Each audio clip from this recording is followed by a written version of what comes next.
Today, Trump made good on a campaign promise fulfilling a longtime Republican priority, signing an executive order to dismantle the Federal Department of Education, which is already one of the smallest cabinet-level departments. Trump can't just unilaterally close it. That would require an act of Congress. But there are things the administration could do to stop the department from functioning. Residents, educators, teachers from across the country aren't taking the move lying down. They're hurting kids. And that's just untenable. We can't be hurting our kids. Basic education is enriches our communities, and it's hard to imagine a world without that. I think what we do today has national implications, and I hope that we come out and show a strong message that education matters, that teachers' voices matter, and that we are going to show up and stand up for kids. Joining me now is Randi Weingarten, president of the American Federation of Teachers, and Kevin Vick, president of the Colorado Education Association. Randi, you and I have been at a lot of tables talking education over many years, and we have not always seen eye to eye. And I will confess, back in my early days, I was very much in the early 80s, like, yeah, you know, they just created this department. What do we need it for? But we are now 40 years into this relationship between our states and the federal government in this partnership.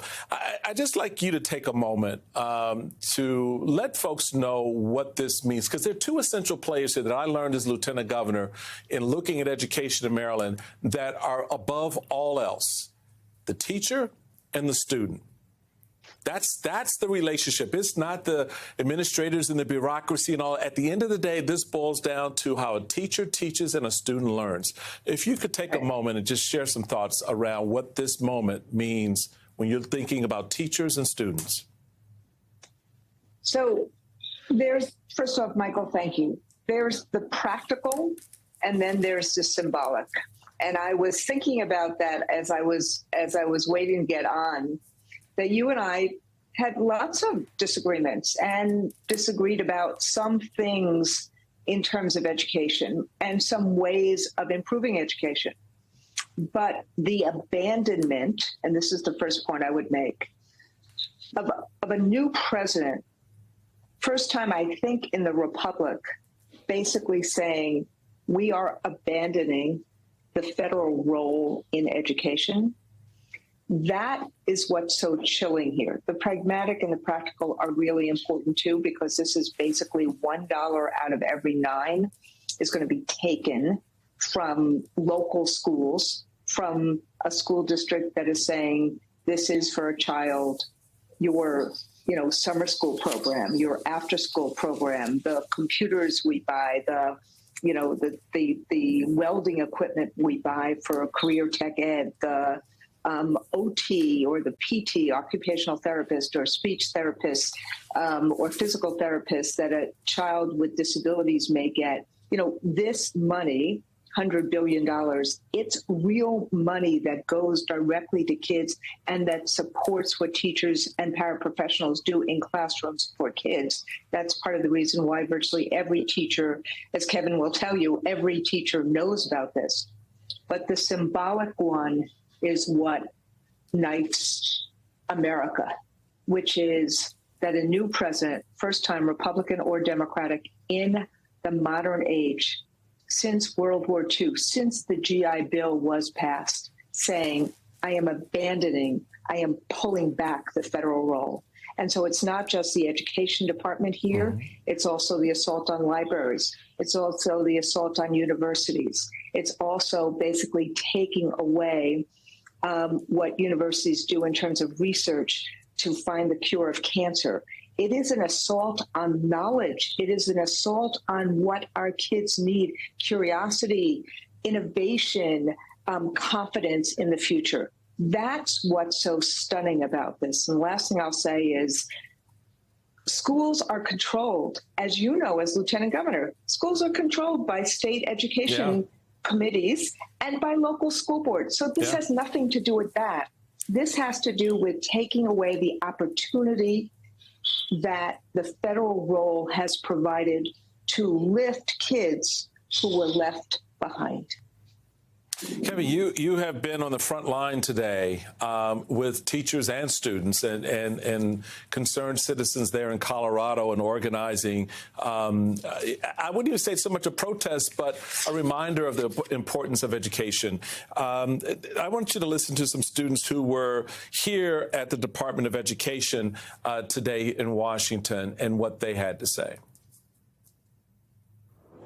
I'm here today with students outside the Department of Education because Trump and his billionaire friends are trying to take away our public schools so that they can continue to line their own profits. I'm terrified.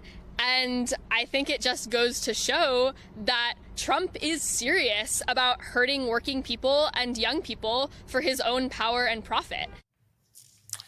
Kevin, talk about that aspect of what this young lady referenced, and that is the pain that will come from these, from what's happening now with the department, and how that plays out for students K through 12 in colleges and universities around the country. Who are, right in that sweet spot in that relationship between the federal government, right, which is sort of the safety net support, providing programs that really help the poorest in communities, help those who are educationally disadvantaged to find a leg and support what the system, as Ms. Weingarten noted, that is being controlled by the states.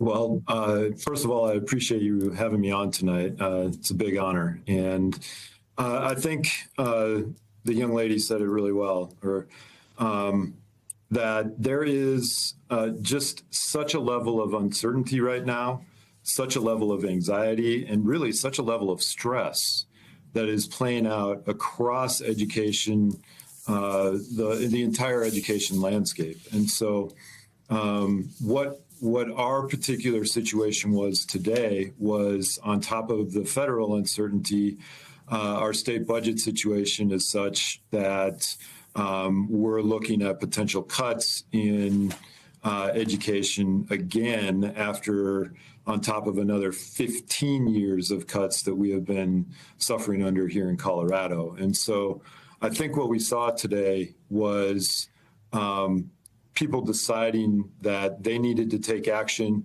they needed their voices heard, and we had a huge turnout today. I would estimate around 10,000 educators, students, community members, all coming together to say what's happening is not right, and we have to find a better way.